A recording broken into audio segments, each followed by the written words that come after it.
तामुलपुर फरायसालिमा आरो तामुलपुर जिल्ला एबसुनि बानजायनायाव एचएस फाइनाल आनजादाव उथ्रिसार जानो हानाय गासै फरायसाफोरखौ बरायनो थाखाय थियारि। फैगौ 12 मे खालाराव तामुलपुर जिल्लानि गुबुन गुबुन फरायसालि आरो फरायसालिमाफोरनिफ्राय एचएस जोबथा आनजादाव उथ्रिसार जानो हानाय गासै फरायसाफोरखौ बरायनो थाखाय मोनसे बराय हाबाफारि खुंफुंनो थि खालामनाय जादों। स्टार डिस्टिंक्शन आरो सेथि मासियाव उथ्रिसार जानो हानाय फरायसाफोरनि अनगायैबो नैथि आरो थामथि मासियाव उथ्रिनो हानाय फरायसाफोरखौबो बरायगोन बे जर'खा हाबाफारियाव।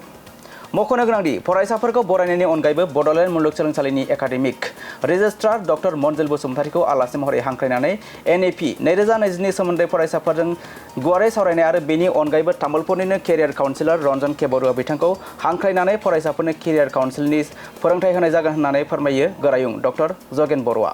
बेनि अनगायैबो बे हाबाफारिनि गेजेरजों तामुलपुर विधानसभा बियाबनिफ्राय बावैसो एमएलए महरै देरहालांनाय बिश्वजित दैमारीखौ बरायनाय आरो राज्य सभायाव एमपि महरै बिसायख'जानाय प्रमद बर'खौ बरायनाय जागोन। बेनिखायनो तामुलपुर जिल्लानि सिंनिफ्राय एचएस फाइनाल आनजादाव उथ्रिसार जानो हानाय गासै फरायसाफोरखौ तामुलपुर फरायसालिमायाव खुंनो गोनां बे बरायनाय हाबाफारियाव थि समाव नुजाथिफैनो गुरै खावलायहरदों तामुलपुर फरायसालिमानि गोरायुं बिथाङा। खुलुमबाय। गिबियावनो आं तामुलपुर फरायसालिमानि जानानै तामुलपुर जिल्लानि सिङाव थानाय गासै फरायसा फरायसुलिफोरनिसिम आंनि गोसो गोरबोनि गाहाम हामलायनायखौ जासिग्रोबाय। फैगौ 12 मे मंगलबार सानाव तामुलपुर फरायसालिमानि सिङाव थानाय केरियार काउन्सिलिं एन्ड प्लेसमेन्ट सेल जों लोगोसे तामुलपुर जिल्ला दुलाराय बर' फरायसा आफादनि बानजायनायाव जोङो मोनसे बरायनाय हाबाफारि लादों आरो बे बरायनाय हाबाफारिखौ जों तामुलपुर जिल्लानि सिङाव थानाय जेसेबां हाई सेकेन्डारि फाइनाल एग्जामिनेसन 2026 आव पास जानाय फरायसा फरायसुलिफोर दं बिथांमोनखौ जों बरायनो नागिरदों।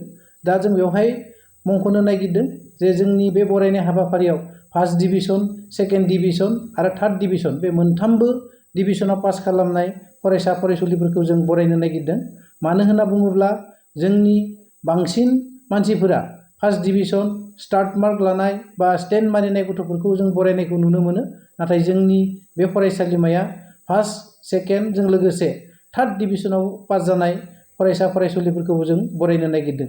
ओंखायनो आङो जोंनि तामुलपुर जिल्लानि सिङाव थानाय गासै कलेज आरो हाई सेकेन्डारिनि मानगोनां गोरायुं बिथांमोनखौ गुरै खावलायहरनो नागिरदों जाहाथे नोंथांमोननि फरायसालिमा बा नोंथांमोननि हाई सेकेन्डारि स्कुलाव फरायनानै एचएस फाइनाल एग्जामखौ जायफोरा पास जादों बिथांमोन फरायसा फरायसुलिफोरखौ जाहाथे बै सानखालिनि जे बरायनाय हाबाफारियाव जोंनि फरायसालिमायाव थिनहरो बेखौ आं नोंथांमोननिसिम गुरै खावलायहरदों।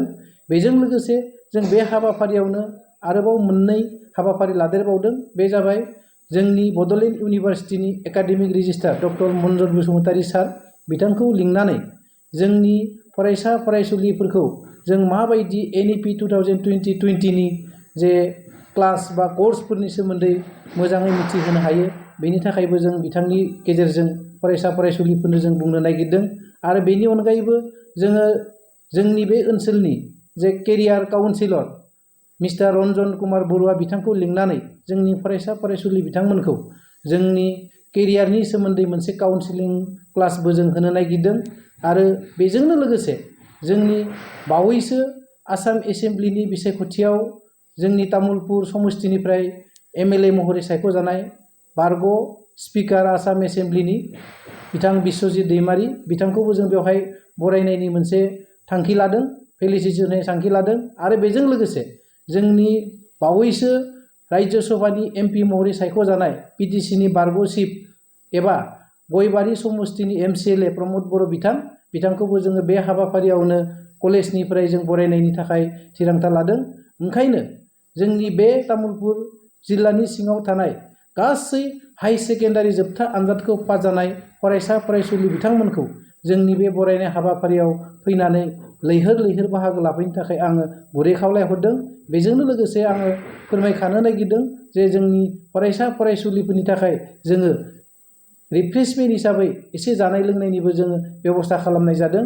ओंखायनो आङो गुरै खावलायदों जाहाथे जोंनि बे तामुलपुर फरायसालिमायाव तामुलपुर फरायसालिमा केरियार काउन्सिलिं एन्ड प्लेसमेन्ट सेल आरो तामुलपुर जिल्ला दुलाराय बर' फरायसा आफादनि बानजायनायाव जों जे बरायनाय हाबाफारि लादों बेवहाय बिथांमोना बयबो लैहोर फैनानै बाहागो लागोन आं बेखौ गुरै खावलायहरदों। गोजोन्थों।